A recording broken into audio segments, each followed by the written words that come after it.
Joining me now is Jonathan Schanzer, Senior Vice President for Research at the Foundation for the Defense of Democracies. Jonathan, very good to have you with us this afternoon. Your thoughts on where all of this stands right now? Obviously, the second phase is underway. We're looking at a burning fire in Gaza. We've seen a lot of scenes, a lot of explosion, a lot of heavy activity over Gaza by the IDF. Your thoughts on where this is right now? Well, from what I understand right now, the Israelis are making good progress. They have cleared out a lot of the civilians, as Ambassador Dermer just noted, which is giving them freedom of action. There are, of course, dangers at every turn. A lot of the subterranean tunnels and other traps that the Iranians and Hamas have laid for the Israelis. I think it's going to be slow going. I think the ambassador is right that it's not going to happen overnight.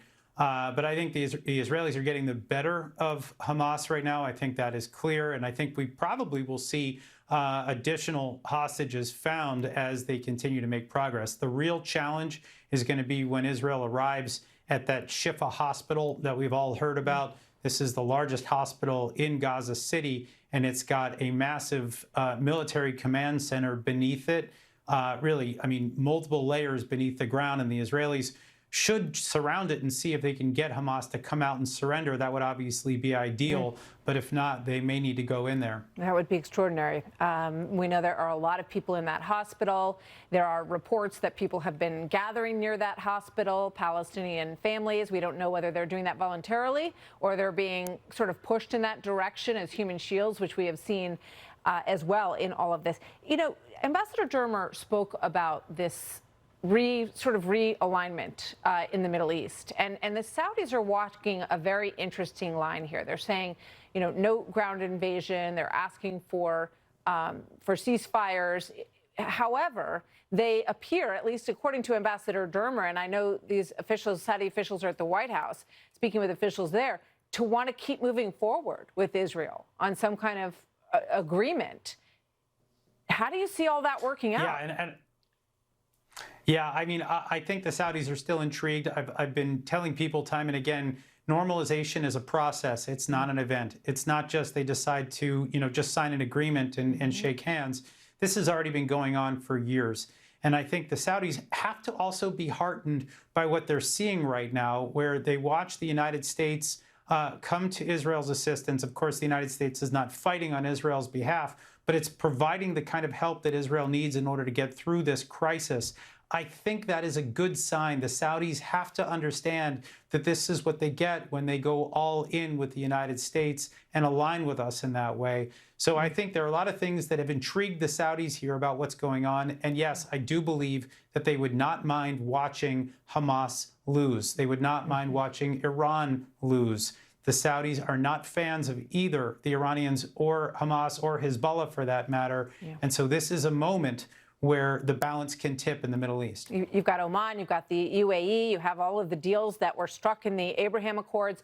There was a feeling that it was very close in terms of Saudi Arabia. We know Saudi Arabia wants security guarantees, and they want them in writing. They want to know that the United States will have security guarantees with them. They also are looking for agreements over nuclear capability as well. Do you think that they will get all of these things? And we saw how Iran reacted when it looked like it was close. It appears they empowered Hamas, although they're still looking for that direct link, to pull off this horrific attack and kill 1,400 people. So what are they going to do if they think that didn't work, Jonathan?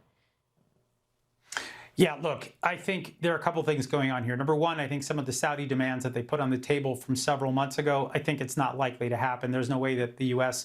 acquiesces to some of the nuclear demands or even the security guarantees. But if the Saudis see that the United States is there for its allies in the region, as we are right now, as we are really, I think, baring our teeth at the Iranians and telling them, don't even think about it, and actually backing that up with a carrier group, I think that is significant. And I believe that that is why the Saudis are here in Washington right now. They have to understand that the U.S. is putting its money where its mouth is. And if this is a soft landing for the Israelis, if they can fight this war in Gaza without having to engage in multiple other fronts, in other words, if the U.S. can deter a wider regional war, I think the Saudis will say, you know what? We're here to help. We might even rebuild the Gaza Strip and normalize with Israel.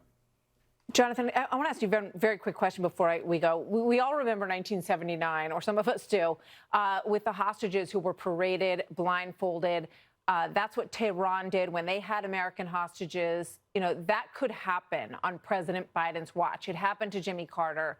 What are your thoughts on the likelihood of that before I let you go? Well, look, you have to remember, Hamas is an Iran-backed organization. And there is even the possibility here that they could be trying to get some of the hostages out and transfer them into the hands of the Iranians. And so there is a probability here. I don't know how high it is, but certainly this would not be a welcome development, and I think probably push the U.S. to take even more drastic action. Jonathan Schanzer, thank you very much. Great to have your insight today. Thank you, sir.